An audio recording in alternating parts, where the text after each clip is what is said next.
دوستو دنیا کا ایک شاہکار جو دنیا بھر میں لوگوں کے لیے حیرت کا باعث بنا ہوا ہے، جسے دنیا بھر سے لوگ ایک نظر دیکھنے کے لیے آتے ہیں، وہ ہے انڈیا کے شہر آگرہ میں موجود انسانی ہاتھوں سے تیار ہوا کرشمہ تاج محل۔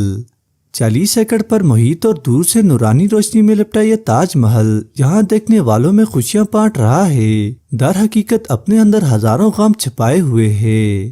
آج کی اس ویڈیو میں ہم تاج محل سے جڑے چند دلچسپ مگر تلخ حقائق بتانے والے ہیں، تو ویڈیو کو ضرور انجوائے کیجیے گا۔ دوستو تاج محل کو بنے ہوئے تقریباً 400 سال سے زائد کا عرصہ بیت چکا ہے، مگر اس عمارت کی قدر اور خوبصورتی آج بھی اسی طرح قائم ہے، اور اسی لیے اسے دنیا کا 7واں بڑا عجوبہ کہا جاتا ہے۔ تاج محل کی تعمیر میں تقریباً 20,000 سے زائد مزدوروں نے دن رات اپنا خون پسینہ بہایا، اور انہیں یہ مکمل کرنے میں 22 سال کا عرصہ لگا، تب جا کر یہ خوبصورت عمارت تعمیر ہوئی۔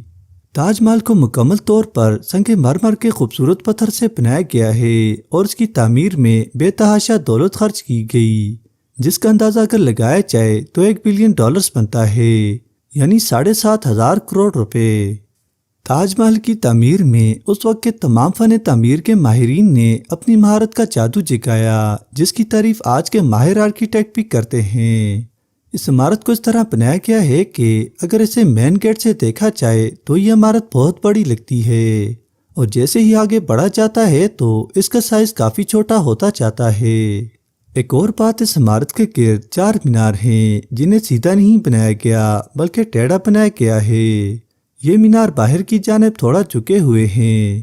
ان میناروں کو باہر کی جانب بنانے کا ایک ہی بڑا راز معلوم ہوتا ہے کہ جب اگر زلزلہ آئے تو یہ مینار اندر کی بجائے باہر کو گریں اور عمارت کو نقصان نہ پہنچائیں۔ دوستو یہ بات ہے 1607 کی، جب بر صغیر پر مغل بادشاہ کا کنٹرول ہوا کرتا تھا، اور مغل بادشاہ کا ایک بیٹا جو اسے بہت عزیز تھا، اس کا نام شہاب الدین محمد خرم تھا، اور وہ 15 برس کا ہو چکا تھا۔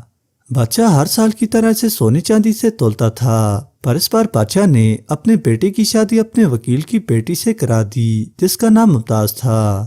شہزادے کو ممتاز بیگم سے بے پناہ محبت ہو گئی تھی، اور جوں جوں وقت گزرتا گیا اور شہزادہ زیادہ دیر جنگوں میں مصروف رہنے لگا اور فتوحات سمیٹتا چلا گیا۔ 1621 میں جب مغل بادشاہ کا اچانک انتقال ہو گیا اور شاہ جہان یعنی شہزادہ خرم نے بادشاہت سنبھالی، بادشاہ نے سلطنت خوب سنبھال رکھی تھی اور ممتاز بیگم بادشاہ کو مشورے دیا کرتی تھی۔ شاہ جہان کو جنگی حالات کا کافی سامنا کرنا پڑا، اور جب جنگ سے فتح ہو کر واپس آیا تو اسے بری خبر سنائی گئی کہ اس کی محبوب بیوی جو اس کے 14ویں بچے کی ماں بننے والی تھی وفات پا چکی تھی۔ یہ خبر بادشاہ کے لیے قیامت سے کم نہ تھی، جس نے اسے اگلے کئی سالوں تک غمزدہ رکھا۔ بادشاہ کی بیوی کی خواہش تھی کہ اسے دنیا کے سب سے خوبصورت مقبرے میں دفن کیا جائے۔ ممتاز کے گزرنے کے 6 ماہ بعد یعنی 1632 میں ہی تاج محل کا کام زور و شور سے شروع کر دیا گیا۔ تقریباً 20,000 سے زائد مزدور پوری ریاست سے منگوائے گئے۔ اتنے زیادہ مزدوروں کی کئی سالوں کی دن رات کی محنت کے بعد تاج محل کا ڈھانچہ مکمل ہو گیا۔ اب اس ڈھانچے کو سجانے کے لیے سنگ مرمر سے سجانے کا فیصلہ کیا گیا، اور یہ خاص قسم کا سنگ مرمر آگرہ سے 400 کلومیٹر دور راجستھان سے منگوایا گیا، کیونکہ یہاں پائے جانے والا مکرانہ ماربل دنیا کا بہترین ماربل مانا جاتا ہے۔ اس سنگ مرمر کو لانے کے لیے 1000 ہاتھیوں کی مدد لی گئی، جو کہ ہزاروں ٹن میں تھا۔ تاج محل کا ٹومب بھی تعریف کے قابل ہے، جسے اس وقت کے ماہرین نے کمال مہارت سے ڈیزائن کیا تھا، جو آج کے دور کے ماہر سے ماہر آرکیٹیکٹ بھی تعریف کیے بغیر نہیں رہ سکتے۔ تاج محل کو اور 4 چاند لگانے کے لیے پرچن کاری بھی کی گئی۔ اس میں پہلے ماربل کو تراشا جاتا ہے، پھر اس میں قیمتی پتھر لگائے جاتے ہیں۔ اب تاج محل مکمل ہو چکا تھا۔ پورے 22 سالوں کے بعد 1654 میں تاج محل کی تعمیر مکمل ہوئی۔ تاج محل کی خاص بات یہ بھی ہے کہ ایک ہی دن میں 4 بار رنگ بدلتا ہے۔ سورج نکلنے سے پہلے یہ بلیک شیڈ دیتا ہے، سورج نکلنے کے بعد لائٹ یلو، دوپہر کے وقت سفید موتی کی طرح چمکتا ہے، اور سورج طلوع ہوتے وقت گولڈن رنگ میں بدل جاتا ہے۔ شاہ جہان نے یہ محل تو اپنی بیوی کی یاد میں بنایا، مگر اب یہ محبت کرنے والوں کے لیے ایک علامت بن چکا ہے۔